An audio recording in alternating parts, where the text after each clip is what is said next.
Hi, my friend. It's Pat Sloan here. It is one last day with the wall of Dresden toppers. They're going to have to go back to their home at the Fat Quarter Shop in Texas. So we're going to box these up, and Mr. Greg will ship them back to Kimberly and her staff so they can all enjoy the ones that they made.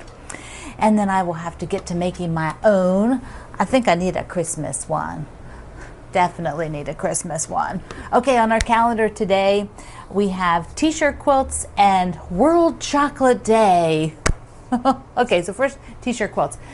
Today is a day for you to share a picture of your T-shirt quilt over at my Quilt Along with Pat Sloan group at Facebook. It's a public group, so you can come as a visitor and share your photos. You don't have to join.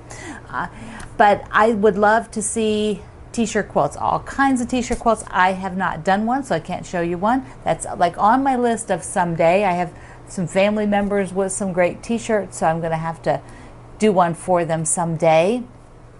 Just hasn't come up yet. And Chocolate Day. Okay, so I'm going to celebrate by having this little guy today. I've been saving him, so he's going to be my treat. My snack chat is going to have a little caramel and chocolate. Yum. That's like yum.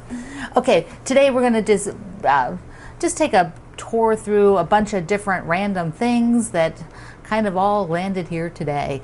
First, from yesterday, a couple things from yesterday. I have a stack going of the little cornerstones using the papers. So I got this stack done. What I realized yesterday is I started cutting these like after I did the video, and it was late, pretty late afternoon, maybe 5 p.m. And I was cutting these and I thought, oh, these are going to be perfect to do in the evening.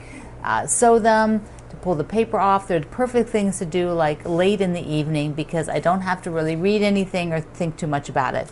And that just got me to thinking in general about how I need to structure the type of sewing I do for the evenings anymore. You know, I just don't enjoy sewing in dim light, which means I need it really bright and really bright light, and I have all those things, but like if you're sitting and relaxing, like if Greg and I are sitting and relaxing, well, he doesn't want all the lights in the house on and bright lights shining in the corner. I mean, so, and I take a break. That's when I take a break. I read something, you know, watch something.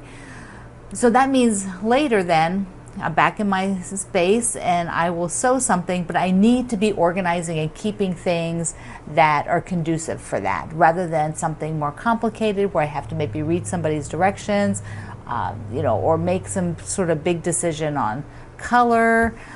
You know, those things are not conducive for the evening. So there you go. I think this, maybe I just need to make a scrap quilt out of all of these. Those would be so cute. Wouldn't they be cute? Like, oh, let's look. Like if I were to, you could just put them, most of these are the green ones. I did mostly the green ones. But so let's say like if you did like this. How cute is that? There. Like just alternating. Could be a cute block. Now I did do one of these blocks, if you remember. I did one with, I fussy cut some little images in it, and that went in with my orphan blocks, or my extra blocks for those of you who like that word better. Now the other thing I didn't show you yesterday because I was just running out of time, is I did something where I cut all the flying geese wrong. All of them, cut them all out, wrong. They're supposed to be like, you know, the red geese and the yellow background, and here I was cutting yellow geese, red background. And I know what happened. What happened was I did one part of the video. This video yesterday took me from 11 till 5 before I was done with all the parts, all the editing, everything. So I took lunch break, I took a coffee break, but that's a long time. And what happened was I went to lunch, and when I came back, the fabrics were all neatly laid there like I showed you on the audition, and I picked them up and proceeded to cut them incorrectly. So that's life. Life happens like that. Speaking then of extra parts like this, yesterday evening, late, really late, about 10:30, I decided to go through the top of this with all the scraps, and I ordered them by color. So I put them by color, so they're now like there's a group here of like black and gray, so that I can make some crumb blocks that way. I finished one crumb block. I got one done. There's a new one. So I've got this pile of little parts, like this is what I found in that top of the rolling case, was a bunch of just more half square triangles, and then this thing. I don't know, I don't remember. I don't remember what that was. But these will be like this. I'll just make around until it gets to be about 10 inches. So these are all new now for the scrap bin. It's always something, always something. Okay, the Cross Stitch University I had on the list, and so I'm giving you an update now. That is completed. Cross Stitch University is done. That was a series of videos done by the Fat Quarter Shop using this super cute free pattern to make. And I'm working on the super cute free pattern. But it is backseated right now while I'm trying to get the October done for the monthly markings, because I would rather have the October done. I'm working on the owl. Let me see, I think I can grab it. I've got the owl. I'm down to her sweet little face. There, I'm just doing the outline rim, and then I have to do like the stardust along the top and the words at the bottom. Will I make it by the 31st? Late on the 31st. That's the goal. Okay, I think I can do it. So I'm going to link below to the Cross Stitch University videos and the pattern if you haven't checked that out yet. Kimberly did a fabulous job. She has a whole channel just for cross stitch, so if you are not yet subscribed to that, be sure you do it. Okay, speaking of the Fat Quarter Shop, they made an announcement for their charity quilt for 2022. That's next year, right? Yeah, next year's charity quilt. Don't make me think of the number. So here it is. Here's the charity quilt. It is amazing. I just love it.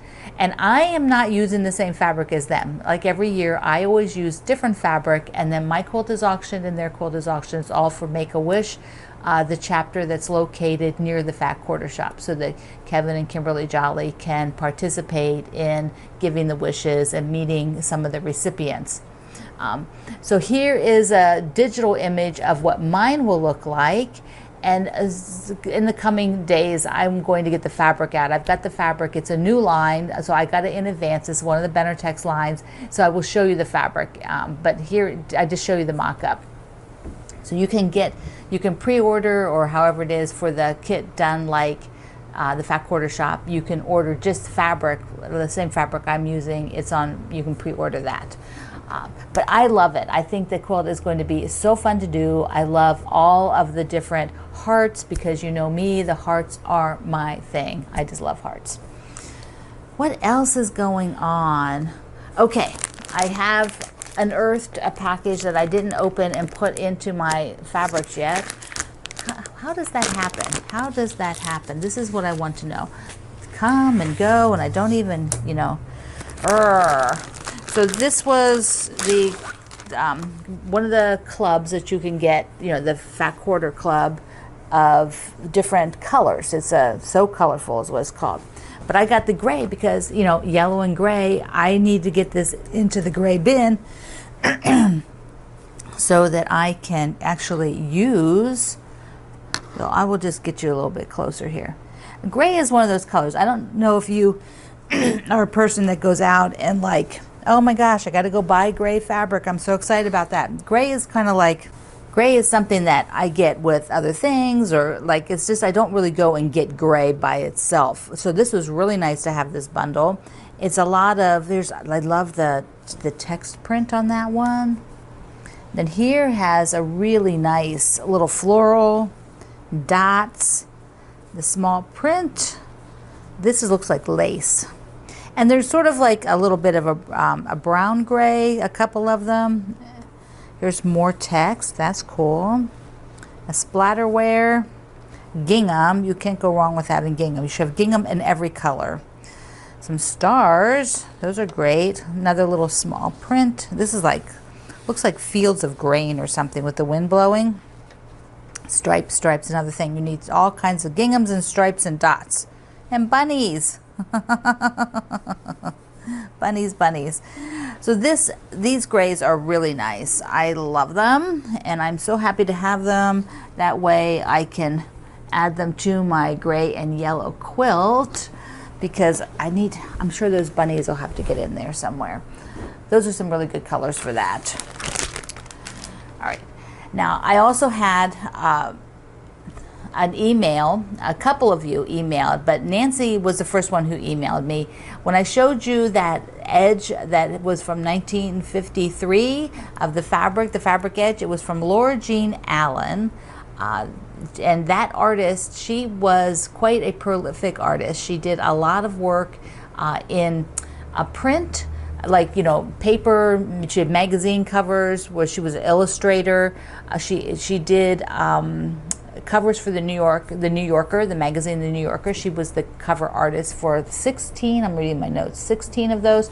Down below I have a link that Nancy sent me to an article written at a website called Fish Ink. And also on there is a little tiny picture that showed 4 different fabrics that she did, and one of them was the navy fabric from the edge. Isn't that cool? So I got to see what the whole fabric was, although the image doesn't enlarge. So if you have a device that you can scroll in, then you can see it a little bit closer. But it was really neat to read about her and her you know, type of illustration she did, and she was quite prolific, so she did lots and lots of work, and quite a bit of textiles at one point. I think somebody else wrote that they found some, oh, I was in the comments, I think I was reading the comments on that blog post, that someone had a big piece of her fabric, like 3 yards of it. So that was kind of neat, because she was researching who the artist was and came up with that article. So I was in the comments. Okay, my friend. That's sort of a spin around the studio, things that I've been doing. Friday, which is tomorrow, we start Woodland Wonderland, and I've been going through here. Even though I have the chapters as they're listed, some of these chapters have quite a bit of piecing in them. So we might break a chapter up to cover 2 weeks, so that you don't feel overwhelmed by trying to finish all of it in the same week. We're not in a hurry to do this one, so it might actually, I think I have it extending into February, so it may be like the end of February, something like that. I just was looking at one of the chapters, and it was a little bit, you know, quite a few blocks in there for 1 week's worth to do, along with everything else. But we're going to get started. The first week we are making mushrooms. Yes, we are making mushrooms. That's so exciting. I can't tell you how exciting it is. Mushrooms. I can't wait. All right. I love you. Mwah. Oh, one more look at the Dresden wall. There we go. See you online.